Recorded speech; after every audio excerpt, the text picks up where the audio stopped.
Yeah. Why am I... Why is smoke coming out of me? I'm just drinking a beer. What the fuck? The world is on fire. The world is on fire. One more time. The world is on fire. We don't need no water. Let Mother Earth burn. Burn Mother Earth.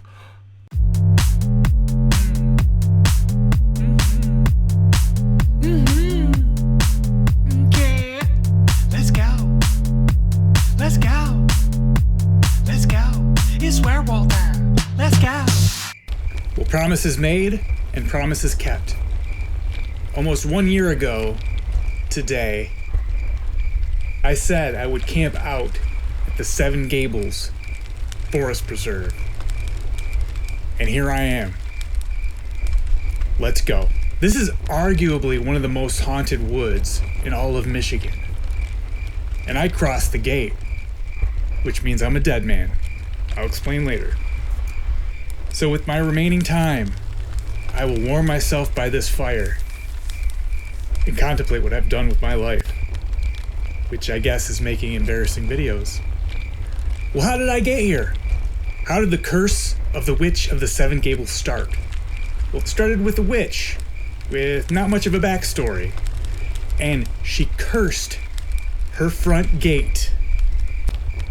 And if you crossed that gate and heard a scream, you would die within 2 months. Well, one night, the witch in question heard a baby crying. And although she's a witch, she's not an animal. So what does she do? Forgetting her own fence curse, jumps over the fence, only to hear a scream and die 2 months later. No baby, by the way. 25 years later, much like the Amityville horror movie, a great movie franchise, by the way, that gets progressively cheesier as it goes on, much like most horror franchises do.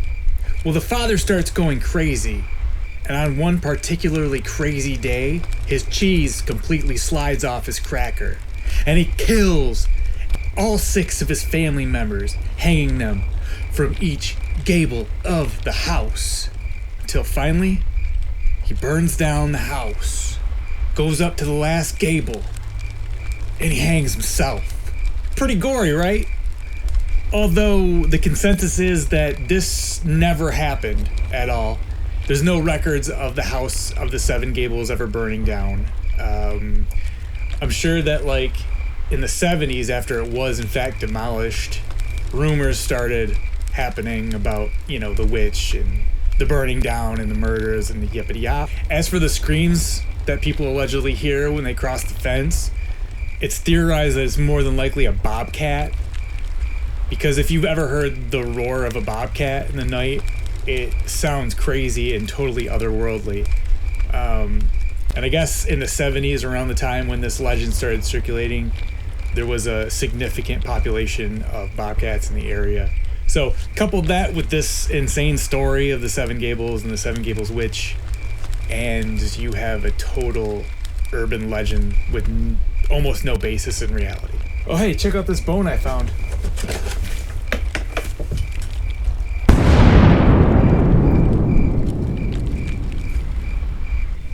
Well, it appears I've been made. I had you fooled with my amazing special effects until I had a bit of a green screen mishap.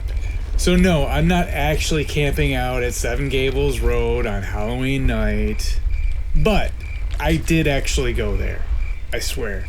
I didn't find much, and honestly, I didn't even think it was that much of a spooky area.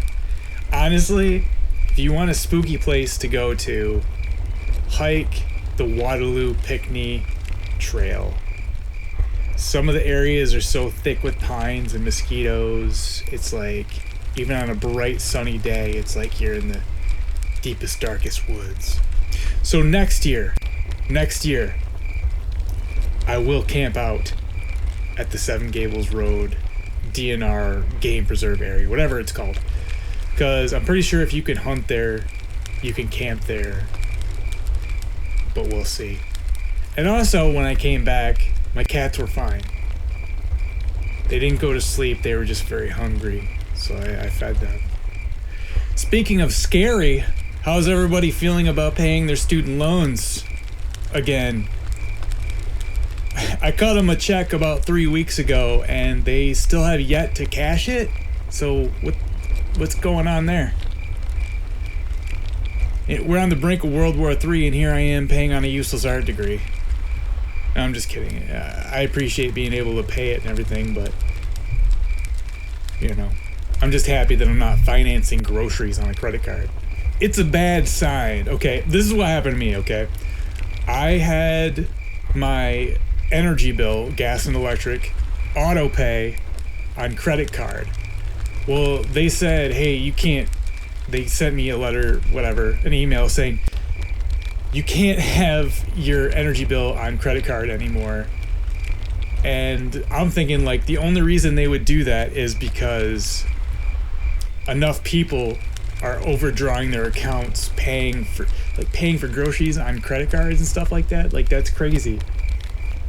It's just an assumption, but that has to be what it is. It's like people are just they can't afford to pay their credit card bill, and so they have their energy bill auto crediting on their credit card, and consumers is like, no more, you can't do that. So it's unfortunate because it was very convenient. I save a stamp, it doesn't get lost in the mail, which happened to me. They said, you're behind on your account. It's like, I sent it out. It got lost by the USPS, I guess. So on top of that, and on top of World War III going from a strategic war to a shooting war, it's getting pretty scary. What are you going to do, though? I tell you what I'm going to do. I'm going to talk about another ghost story. I call this tale The Horrible Hag of Detroit. I think we got it. I really do. I think we got that one. A family moved into a small, modest home on Martin Street. It was perfect because in the back of the house there was a small bedroom that was so small he could only fit a twin bed. But it was perfect because after his shift, he could go back there and sleep during the day without being disrupted. Immediately, the man knew something was wrong with the room because his dog would never enter, even if he tried coaxing it in. And then he soon would discover that every time he went to sleep, he would have this horrible reoccurring nightmare where every time he went to open the closet door that was in the bedroom, he would see a dismembered body on the floor of the closet. He stopped sleeping in the bedroom, too shook by the nightmares, and as soon as he started sleeping in the master bedroom, the nightmares ceased. Well, his mother-in-law came to town, and naturally, he put her in the back room. And naturally, within hours, she packed up her stuff and went back to Georgia. The family had another visitor from Georgia, and into the back room he went. And as he lay on the bed, he was turned over by some force, only to see a woman with his back to him staring out into the kitchen. She had long, scraggly black hair, a fur shawl, and a blue dress. When he saw this, the man leapt up and ran into the kitchen.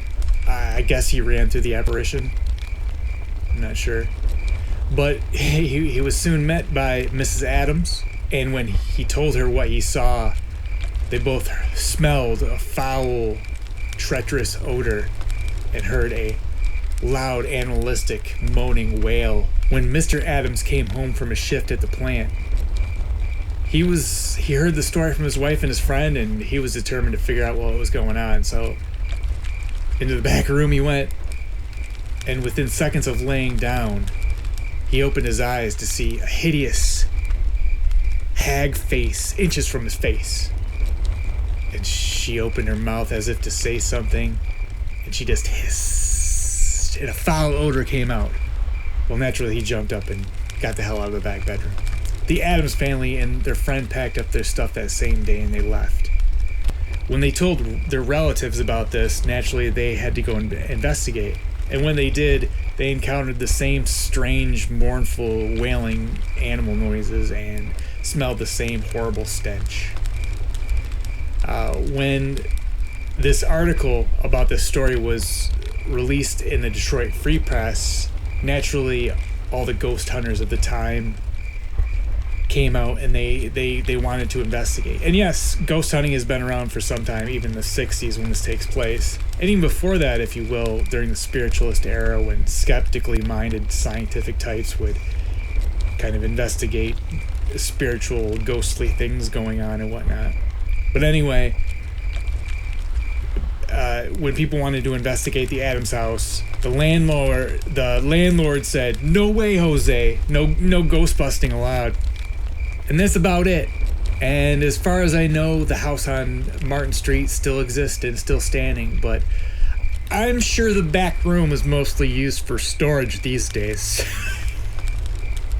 Okay, I've had enough of these goddamn ghost stories. Let's fucking talk about ghost movies. First one, Trick or Treat. I love it. This is my go-to for Halloween movies. It's in the name, folks. Trick or Treat. Just great atmospheric stuff. Kind of low budget, but the director did go on to do big movies and stuff. Not that matters, but you know he's a very talented director.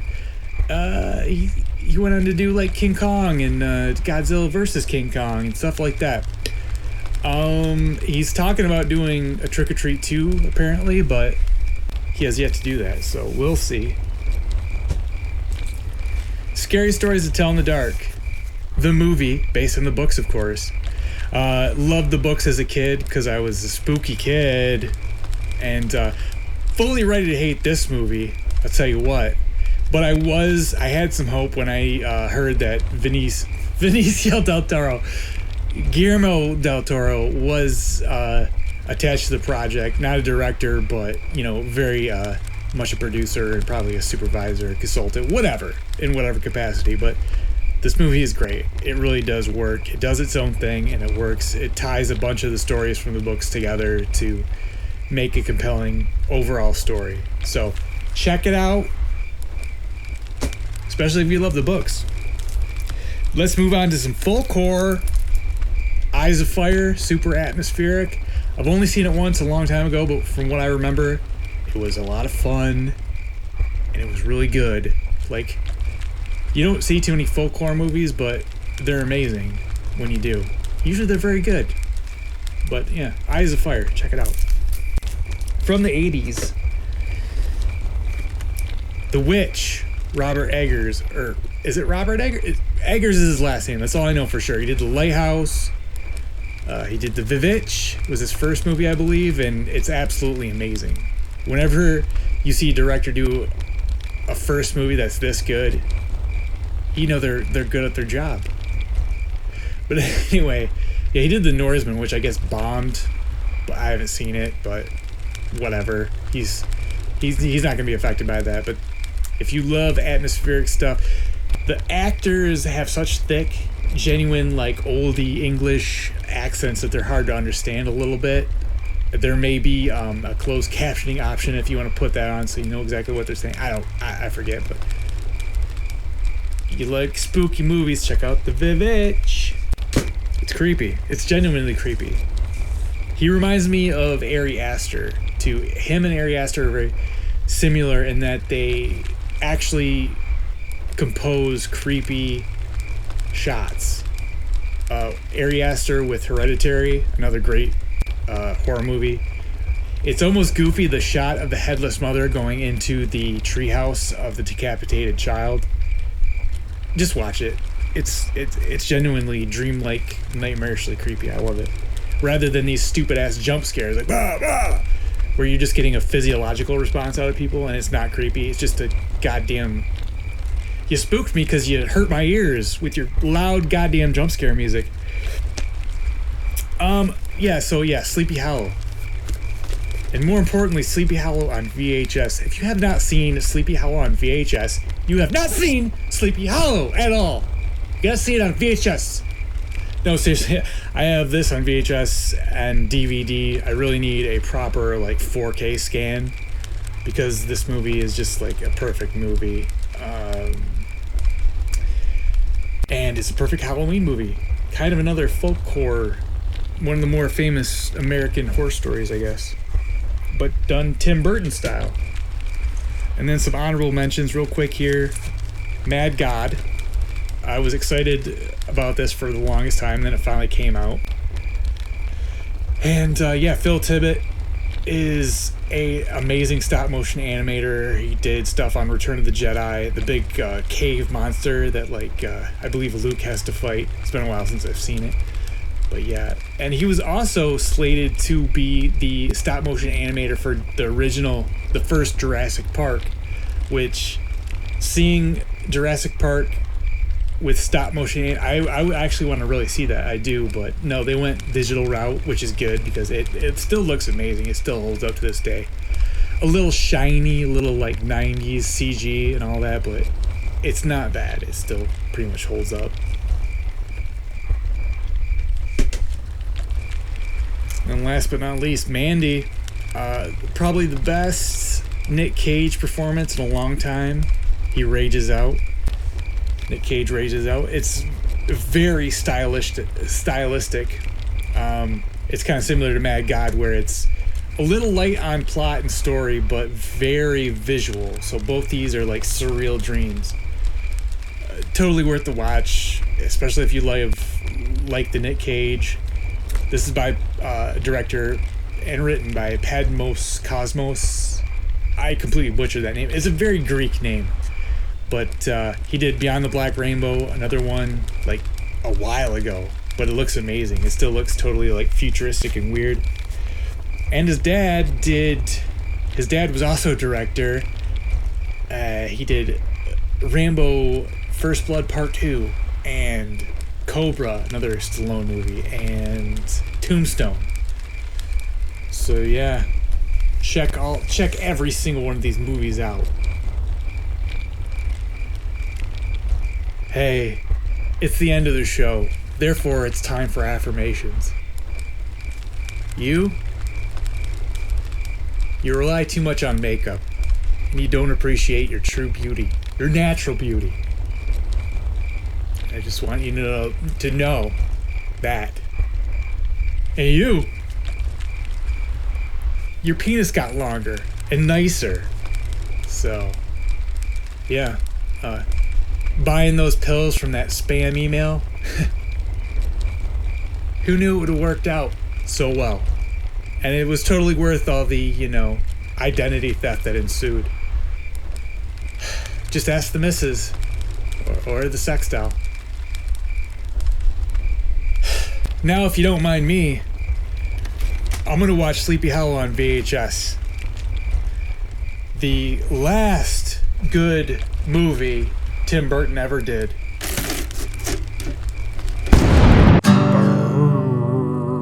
Burn. Alright. Chill.